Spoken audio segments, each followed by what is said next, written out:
Extraordinary Advisor Show. My name is Ellen Rogin, and as always, I have fabulous guests to share information with you to help in every area of your life, especially your business. And I am so excited to have my friend Brandon Hatton on with us today. Brandon, I met through consultant Vince Kane, who's also been a guest on the show.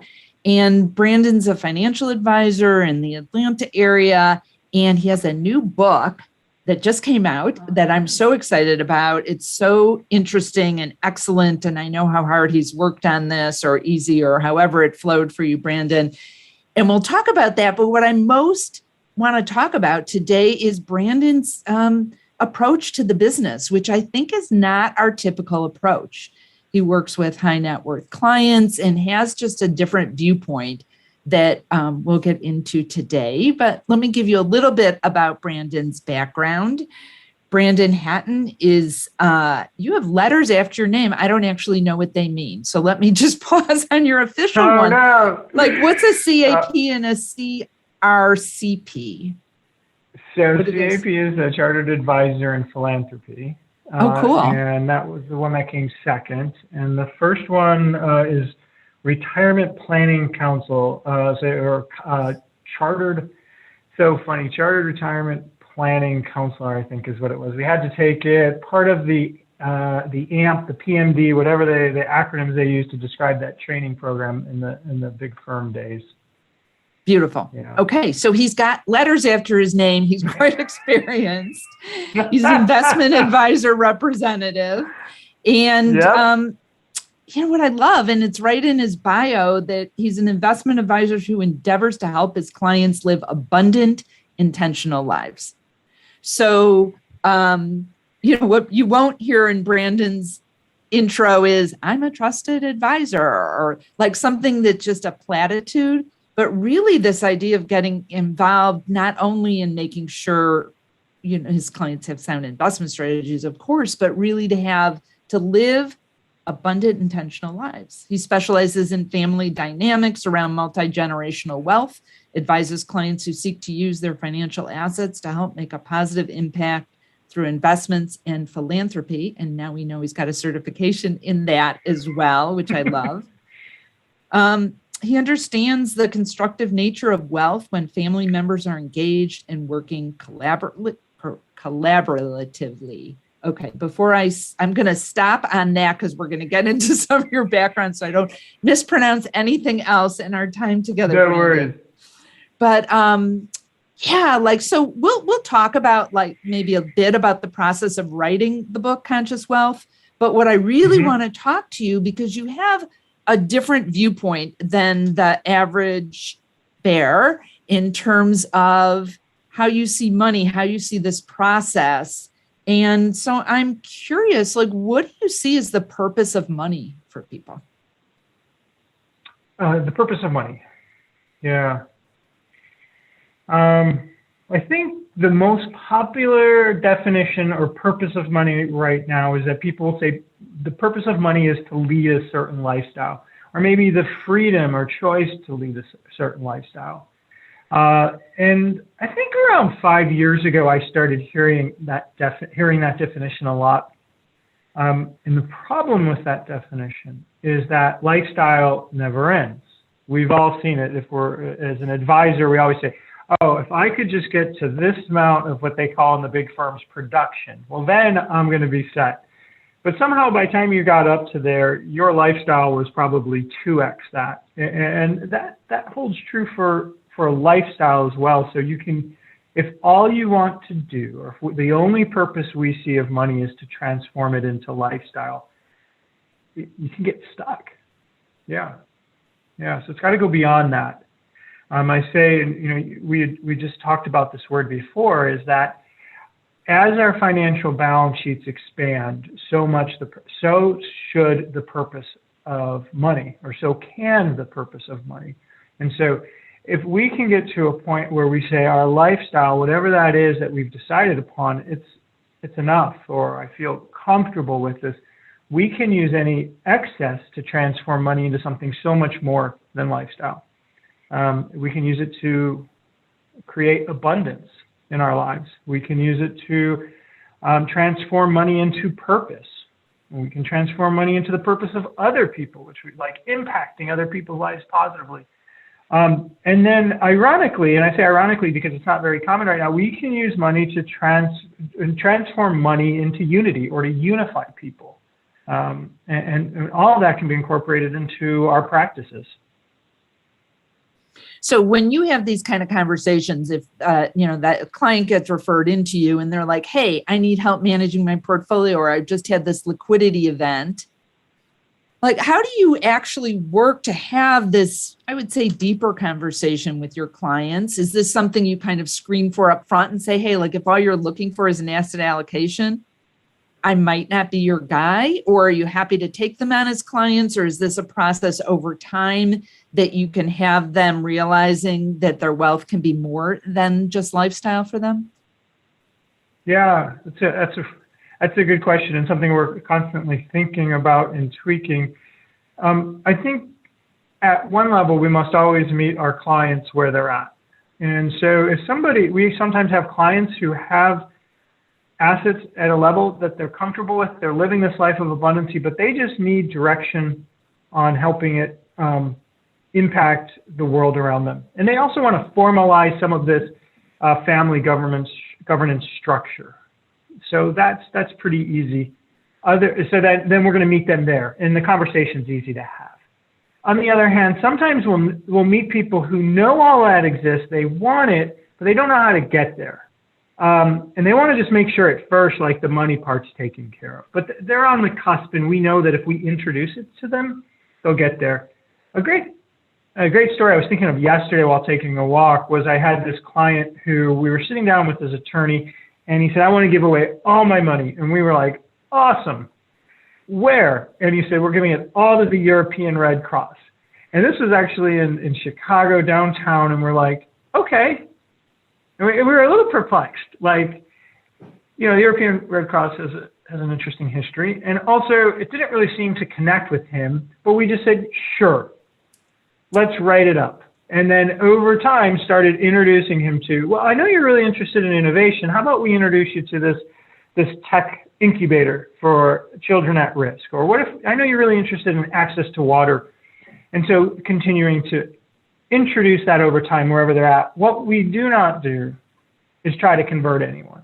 If someone's like, money is money is money, and the highest returns are all I'm interested in, that's too hard of a lift, too heavy of a lift for us. Yeah. So in an initial meeting with clients, do you share that you kind of have this more expansive view or process? Or is it like you just said, you meet them where they are and take them eventually where you think might be a higher, better good for them if it is? I'm hearing you're not making that decision for them. But I'm curious if it's part of a screening process or anything when you're working with people. Yeah, they will normally screen out and yes, we do when we show them. So we have what we call a family matters document. And it is we started because we were working with this family and we started asking questions, and the matriarch said, and we're in Georgia, oh, honey, that's a family matter. And I said, well, that's a matter we need to know about. And so our family matters documents are that we post a family's values. We post the vision for themselves as a family, oftentimes called goals in our industry. We talk about what is their vision for the world. And then we have individual vision and values, right, for all the individuals within this family.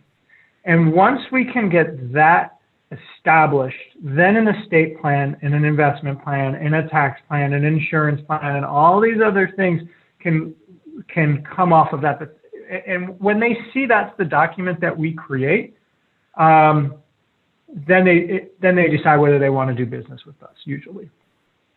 Yeah. So Brandon, if there's an advisor listening who's like, oh, that's great if you have like uber wealthy clients, but I have affluent clients, or, maybe they don't have that much. Do you think this kind of more expansive process only works for very high net worth or ultra high net worth people?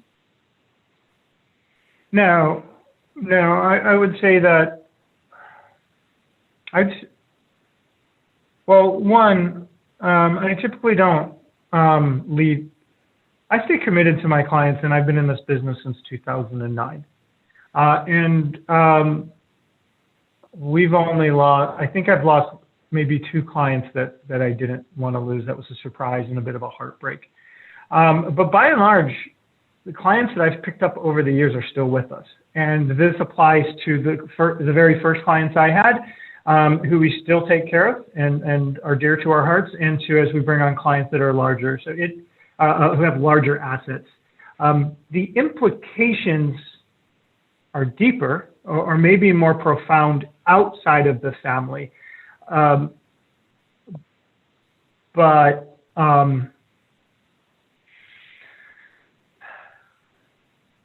you know, we talk about change coming from within and being that change, and supporting people to be that change is equally important and can be done through these types of conversations about values and vision and where they want their money. And honestly, some of my most generous clients are our least wealthy clients. We've seen it time and again. Yep. Yep. Yeah. Yep. That makes sense. And that makes sense to me. So because you've been in the industry a long time, like, what do you see as the traditional value proposition in wealth management, and how might have you adapted that or switched or thrown that out in your practice? Yeah. The traditional wealth management smiling value proposition is, if you give us money, we'll give you more, which is a terrible value proposition, because I'm promising something, if I follow that value proposition, that I can't provide. I cannot provide that. And moreover, it assumes that what that family is looking for is more money. And that's not necessarily what all families need. And I would say that the traditional wealth management, and I've worked in the traditional companies in the past, and I've been under that traditional regime, that their value proposition is, you need to make more money. I remember when we were in training, and they said, the first thing you can ask a prospective client is, what keeps you up at night? And I think that's a terrible first question. Like, who would go on a first date and be like, hey, what keeps you up at night? What's the worst thing you think is going to happen? But that is the traditional model within wealth management, particularly these old traditional companies, is make people feel afraid, and then they will find value in the services you provide. And that cascades not just into the rhetoric or in type of marketing, but it cascades into the way that we manage money. If we manage money in a way that our clients cannot understand what we're doing, then we're implicitly saying, you should be afraid of this. We've got this. And if we can manage money in a way that cultivates abundance, the opposite of fear, and saying, look, here's your statement. Here's everything you own. You know this stuff. And we see investing as a process and not a product. We as practitioners are allowing our clients to let go of fear. And that's hard to do, because traditionally what these traditional firms have been telling us is they need to be afraid, otherwise they won't do business with you. And if that's true, and if I say, well, I'm not going to make them afraid, then I've got to come up with a different value proposition. I have to give them something beyond fear to make them stick with me. I have to show that I care. I have to show that I want to know what's really important to them. It may not be the most amount of money as possible. I know a lot of people got trapped in 2008, 2009, swinging for the fences, and we may see that happen again, right? The markets aren't always going to go up. And not even really checking in with their clients to determine, is that really what you want? If the market is up X percent, do you really need to be up X percent? Or what is more important? And so the value proposition is traditionally, if you give me money, I'll give you more. And what I like to think of it is, if you give me money, let's find out what we can transform it into besides money. What else can we create with that? You know, when you were saying about how the industry makes people scared, when I was a financial advisor, I worked deeply in the women's market and have, written a couple books kind of focused in that area. And what I see still over and over is this same thing, like, well, women are in the workforce less and their social security is less and they're going to, and on and terrifying them. And in our book, we wrote like, that would be like you having a tennis coach saying, men are just better at, they're stronger tennis players and they're better at backhand and they're better at serving. So why are you even doing this? Like, this just doesn't make any sense. So how did you, I have kind of two-part question, Brandon, how did you come to these ideas? Like, what was your transformation? And how did you transform your practice, given that you've been at these bigger firms where everyone around you is doing things a different way? Sure. So I think what I hear in your question is, how did I get to a point where I let go of fear around money? Like, how did I start to embrace abundancy, not just personally, but in my business? How did I get to a point where I could say, like, I have enough? It doesn't mean I'm never going to have more. In fact, usually you attract more when you can say that and believe it. And unfortunately, I got to it by having too much, right? Like, it wasn't like I got to this point and I said, oh, I'm good. I had to go racing right past it and realize that everything that I had valued in this, and because taking a step back, I went into financial services to make money and to have a career. I didn't go into it because I thought it would be an avenue to help people. It's just not what I was. I had done that in my first career. I was a teacher. I said, okay, enough of that being a good person and being poor. I want to not be a bad person, but I want to make money, right? And I was focused on this. It was like my first 401k in my 30s because I led this bohemian lifestyle, and I just went all in until I got to a point where I had lost myself within the financial services space. And it happens to a lot of people. And if you're as fortunate as I was, I had a bit of a health scare and realized, like, oh, I thought I didn't have enough money. I have plenty of money. I don't have enough health. I don't have enough of a relationship with myself.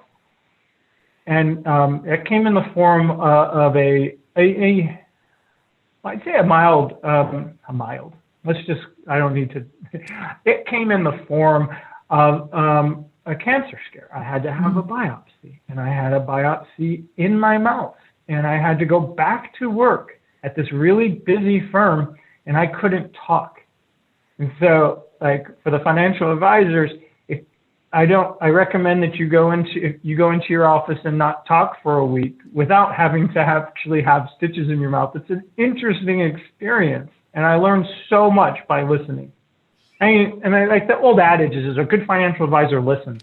I think I was pretty good back then, but I did not listen that much. And when I started really listening to everything that I saw around me and seeing the power dynamics and the way that the people I was working beside, I wasn't really happy. And then, the old adage is if you spot it, you got it.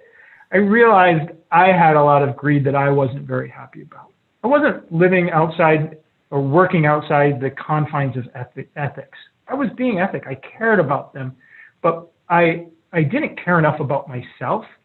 And it was very transactional. So within those 5 days, that set me off on a point of saying, I need to reprioritize my vision, my values. I need to think about how my business is going to be shaped. And while doing that, like, why not do that with the reflection of somebody else, like my clients? Why not do this with them and learn what theirs are? Because as a financial advisor, you have people who are successful in the world. They have somehow made it, and we all have these mentors around us all the time that we can pick up the phone and ask questions to. And it's a tremendous asset. And they're usually, oftentimes, a generation or two older than us. So they have some wisdom to pass on. And that was part of my journey getting there. Yeah. So I love the way that you were able to take this really difficult situation and turn it into something not just better for yourself, but better for your clients as well. And I think that, there's this level. I remember when I first started as an advisor and I didn't ever have like a mortgage I took out for myself. I didn't have kids. Like, it was harder to relate to some of those things. But having the life experiences that you have, I'm sure, translate into a deeper relationship with your clients. So taking a step back, because someone also might listen to this and go, oh yeah, but he lost his edge. He was not focused on AUM growth or whatever it was back then. But my sense from knowing you and also what you've inferred in this conversation, that actually taking that step back from not just focusing on your income, but moving your attention kind of on the other side of the table to your clients. Did you see a transformation? Did your business actually grow more? Did it pull back when you did that? Or what was the result that you had?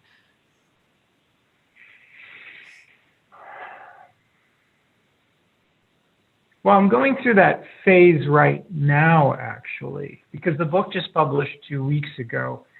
And so I'm kind of going through that phase now where I'm doing a lot of work that doesn't necessarily have a direct return of investment. There's not a really like sharp ROI on it. You can't just say, oh, well, because I did this is going to occur. So for instance, we just sent our clients all a copy of our book and wrote a handwritten note to all of them. And that has really solidified our relationship, my relationship with them. And I value that a lot. So we don't have a shortage of people wanting to do, how do I say this humbly? We're not looking to scale. I think one of the myths in this business, it's not a myth, but what I see to be very true is like, you can work at a business of a team of 2, 3, 4 people and be content. And if you want to design your life to be abundant and full of life, or you can get up to 15 and have the same thing. And so like, I'm happy where we are and being very selective on who we bring on, because I don't know how long I'm going to live. Like, I don't know how long I'm going to be able to do this. And what I don't want to do is get to the end of the line and think, God, like, I really missed out. Like, I was just so busy trying to build something when that something's already there. And if I embrace that, I just know business will come. I just know, and the right business will come. And I have the courage now, did not always have the courage, but I have the courage now to turn down the wrong business. And wrong business is just business that doesn't fit our model. Yeah. Yeah. Is that answering the question? Yeah. And it does take time to do that, but it also raises the question. So I know from personal experience, but also through talking through with you through your book writing process, this is not like necessarily an easy thing, although I'm starting my 3rd book and I'm trying to tell myself that it is an easy thing so I don't get overwhelmed with it. But like, why did you decide you wanted to write a book? Like, what was the goal? This is not, there's lots of investment and time and money that goes into writing a book. Tremendous amount. So much time and money. Yeah, I was waking up at 5:30, 6:30. I wrote my own book. I didn't pay like a ghostwriter to do it. It was my life story. I had to. Now I had great editors. I originally wrote the book because I thought this is what's going to help me grow my business. And I got the book and I kind of like started to believe that less and less until I got the galley in my hand. And I'm just like, wow, this book's a lot bigger than trying to build my business. Like, I'm going to be on stage talking to 30 people. I can't bring on 30 new clients. I don't want 30 new clients.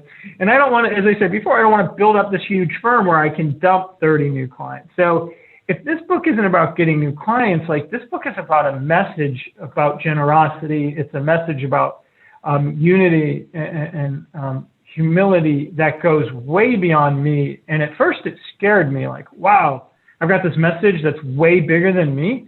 And then you're like, oh, but here's the good news. If it's that much bigger than me, I can't screw it up. I can't mess this up. I just have to go out there and tell my story in relationship to this message. Feel incredibly fortunate to be part of the dialogue. And, it's part of my life's work now. And it's only been out 2 years, but it is me in written form. Like, that book is me. If you read it, and all the people that have touched my life, and that's part of my life's work. And business will come of it, but only because it's supposed to, only because that's what's going to happen, not because I'm going to intentionally design our marketing to do that. I love the positioning behind the book in terms of, well, first of all, it's beautiful, and your website's beautiful on this. I really think, but it's also a book that speaks, it's kind of a narrowish market. Not that anyone couldn't benefit from this, but the subtitle, for those of you who can't see it because I hold it up so quick and the font's little, is Money, Investing, and a Financial Awakening for the Person Who Has It All. So someone struggling with credit card debt isn't going to pick up this book and go, oh, it's for me, not that they couldn't learn from it. So I think it's you're being clear on the people you have a message for. And again, not that it can't be for more, but I think it's really brilliant from both standpoints to make an impact with people who can make a big impact because they have financial means. And then also, even though it moved away from your goal, from a business perspective, I think it's kind of brilliant positioning, not in a manipulative way, but in a really authentic way. And it reads like that as well. And there's some really beautiful things as I was reading this that I pulled out and I'm like, oh, I love this. And one of the things you wrote, well, let me just ask you this, like, what do you see as the purpose of wealth management? Because I don't think we really touched on that. So I think the purpose of everything is the same thing. So the purpose of everything, I don't know the quote in the book, but I do believe the purpose of money, of wealth management, well, the purpose of money is to help us become more loving and kind individuals. Like, that's the purpose of everything that we have. So wealth management should be to help people with money become more loving, kind individuals and families. Yeah. Yeah, and they expand out that is that and make the world a better place. Like, absolutely. And I think, I love the stories in there and the focus that, most people don't go into it that way, but truly, and certainly the people you're attracting and the people I like to be in interaction with, that's something that they value. And if they don't, that's cool. They're just not necessarily the people that my message or your message is going to land with. Yeah. Yeah. Yeah. And they might not like the way that we manage money either, in the sense that, we could utilize, as one example, is a lot of leverage or a lot of sophisticated financial products with words that sometimes we as advisors don't even know, like swaps and stuff. We don't. Like we by and large, it's not in the clients that we're attracting's best interest. They don't want to be fearful of their money. They want to know what they own. They want that type of transparency. So the other client, they just may not be attracted to the services we provide, and it's okay. It's a big market out there. It's a big market in a short life, right?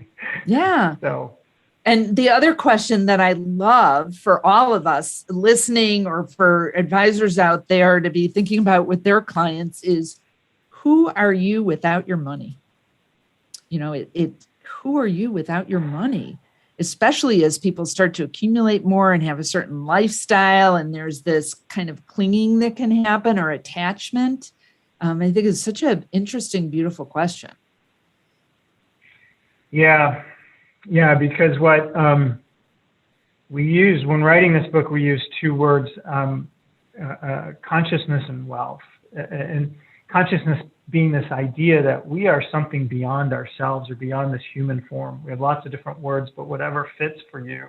We're beyond the human form. And money is the most human thing we have. Like, it is man-made.